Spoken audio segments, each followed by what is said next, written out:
बिस्मिल्लाहिर्रहमानिर्रहीम। अस्सलाम वालेकुम प्यारे इस्लाम के प्यारे प्यारे दोस्तों, हम आपको प्यारा इस्लाम में खुशामदीद कहते हैं। उम्मीद है कि आप सब ईमान और तक़वे की बेहतरीन हालत में होंगे। आज हम आपकी खिदमत में एक और नया और सबक आमोज किस्सा लेकर आए हैं। आज का किस्सा एक हैरत अंगेज और पुरस्कार वाकया है जो हमें बहुत कुछ सिखाएगा। किस्सा शुरू करने से कबल नए आने वाले दोस्तों से दरखास्त है कि इस वीडियो को लाइक कर दें और हमारे चैनल प्यारा इस्लाम को सब्सक्राइब कर दें और बेल आइकॉन को भी दबा दें ताकि आपको हमारी नई आने वाली वीडियोस का पता चलता रहे।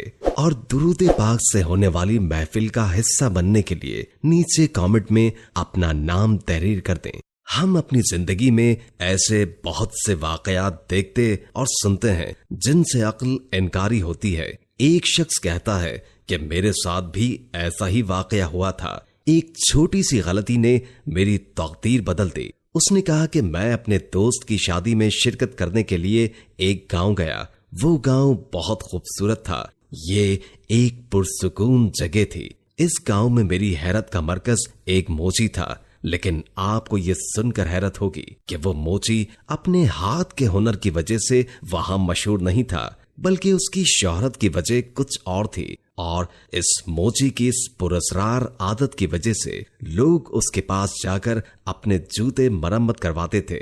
मुझे उससे मिलने का बहुत शौक हो गया। मैंने अपने दोस्त से कहा कि मैं भी उस मोची से मिलना चाहता हूँ। मैं और मेरा दोस्त उस मोची से मिलने के लिए चल दिए। लेकिन हम वहां जाकर हैरान हुए कि उस मोची की न कोई दुकान थी और न ही कोई कारखाना था, बल्कि वहां एक दरख्त के नीचे उसने अपना अड्डा जमा रखा था। उसके पास मुख्तसर से औजारों पर मबनी एक छोटा सा संदूक, पैरों में बोसीदा और पुराने जूते और उसके बैठने के लिए एक छोटा सा कुशन। मेरे दोस्त ने कहा कि इस जगह को मोची की मलकियत समझो। गांव वालों ने बहुत कोशिश की लेकिन उसने अपनी जगह न छोड़ी। अब सब थक हार कर बाज आकर उसको कहना छोड़ चुके थे। ये मोची पिछले 32 सालों से यहाँ है। जब मेरा दोस्त मुझे ये सब कुछ बता रहा था तो हम वहीं से गुजर रहे थे, लेकिन वो मोची उस वक्त अपनी दुकान पर मौजूद नहीं था। मेरे दोस्त ने मुझे उस मोची के बारे में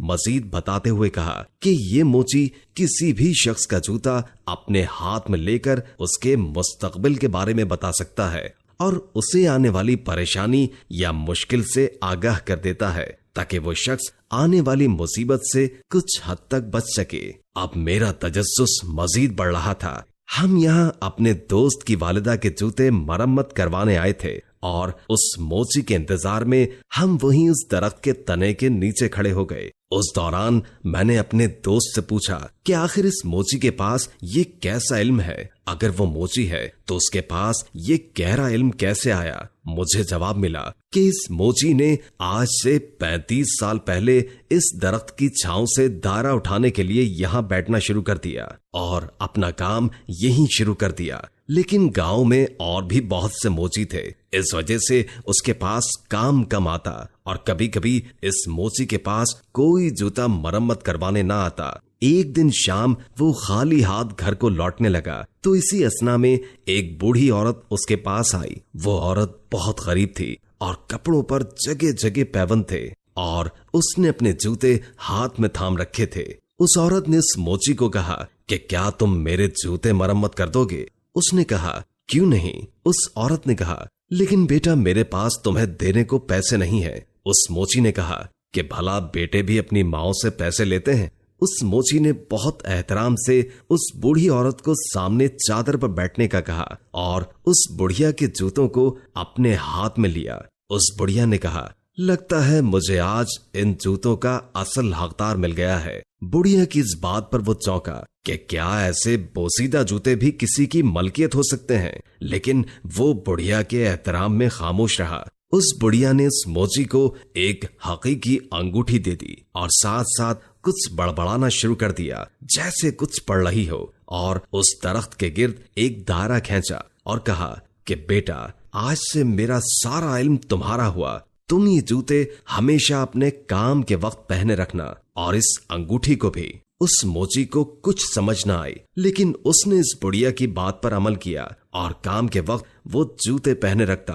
इसके बाद उसकी दुकान पर रश पड़ गया। उस वक्त उस मोची की उम्र 32 साल थी। एक दफा इसने वो जूते उतार कर काम करना चाहा, लेकिन उसे जल्द एहसास हो गया कि वो इन जूतों के बगैर कुछ भी नहीं कर सकता। हम अभी ये बात कर ही रहे थे कि वो मोची नमोदार हुआ। वो एक सादा शख्सियत का मालिक था। अब उसकी उम्र 50 के लगभग थी। वो एक निहायत सादा शख्स था। मेरे दोस्त ने उसे अपनी वालिदा के जूते थमा दिए। उस मोची ने जूतों की मरम्मत शुरू कर दी और मेरे दोस्त को कहा कि तुम अपनी वालिदा को सफर पर दूर जाने मत देना, उन्हें मौत का खतरा है। वो बुढ़िया इस मोची को असल में यही हुनर देकर गई थी कि वो लोगों के जूते थामकर उन्हें उनके मुस्तकबिल और माजी के बारे में बता सकता है। मेरे दोस्त की वालिदा को उनके चंद रिश्तेदारों ने कहा कि अगर वो खुद शादी का बुलावा देने नहीं आएंगी तो वो शादी में शिरकत नहीं करेंगे, लेकिन होनी को कौन टाल सकता था। मेरे दोस्त की वालिदा सफर पर रवाना हो गई और रास्ते में बस एक खाई में गिर गई और उनका इंतकाल हो गया।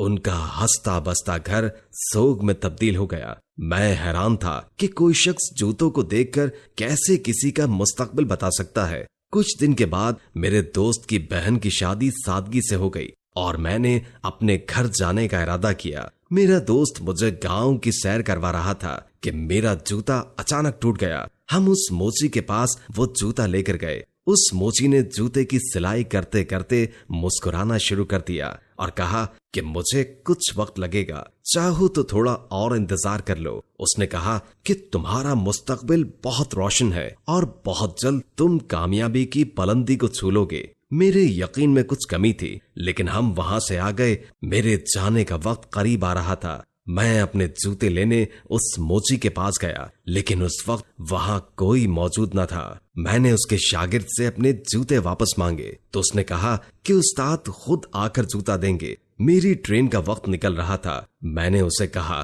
कि मुझे जल्दी है। उसने मेरे सामने 3 जोड़े रख दिए और कहा कि इसमें से जो आपका है वो ले जाइए। मैंने अपने जूते की पहचान की और अपना जूता घर लेकर आ गया। उसके कुछ अरसे बाद मेरा जर्मनी जाने का इंतजाम हो गया। मुझे उस मोची के अल्फाज याद आए। मैं अपनी कामयाबी का सोचते हुए जर्मनी रवाना हो गया, लेकिन मेरी किस्मत ने पलटा खाया और मैं किसी वजह से जेल चला गया और मुझे 5 साल की कैद हो गई। मैंने उन दिनों उस मोची को बहुत कोसा और सोचा कि ये अरसा खत्म होते ही मैं सीधा उस मोची के पास जाऊंगा। मैं अपनी सजा खत्म होते ही उस मोची के पास गया और उसका गिरेबान पकड़कर उसे सारा वाकया सुनाया। उस मोची ने कहा कि जब मेरे शागिर्द ने तुमसे कहा था मेरा इंतजार करो, लेकिन तुमने इंतजार नहीं किया, क्या तुम्हें यकीन है कि उस दिन तुम अपने जूते लेकर गए थे?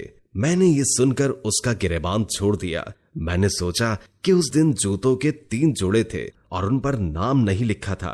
मोची ने कहा कि तुम जिसके जूते लेकर गए थे उसकी जिंदगी में 5 साल कैद लिखी थी जो तुम्हें झेलनी पड़ी। मैं अमानत में खयानत नहीं करता। मेरे पास आज भी तुम्हारे जूते हैं। तुम्हारी किस्मत वाकई बहुत अच्छी है। मैं अपने जूते लेकर चला गया और कुछ अरसे बाद मुझे बहुत अच्छी नौकरी मिल गई और कामयाबी हासिल हुई। लेकिन मैं आज भी उस मोची की पुरस्कार शख्सियत के बारे में सोचता हूँ और इस सब से मुझे मालूम हुआ कि हमें अपनी चीजों का ख्याल रखना चाहिए और इनकी हिफाजत करनी चाहिए। वीडियो अच्छी लगी हो तो उसे लाइक करके शेयर कर दें, क्योंकि अच्छी बात आगे पहुंचाना सदका होता है। इससे आपकी भी इस्लाह होगी और दूसरों की भी। और कोई अच्छा सा कमेंट कर दें, इससे हमारी भी हौसला अफजाई होती है। उम्मीद है कि इस किस्से ने आपके ईमान को ताजा किया होगा। अल्लाह ताला हम सबको अपने हिफ्ज़ो अमान में रखे।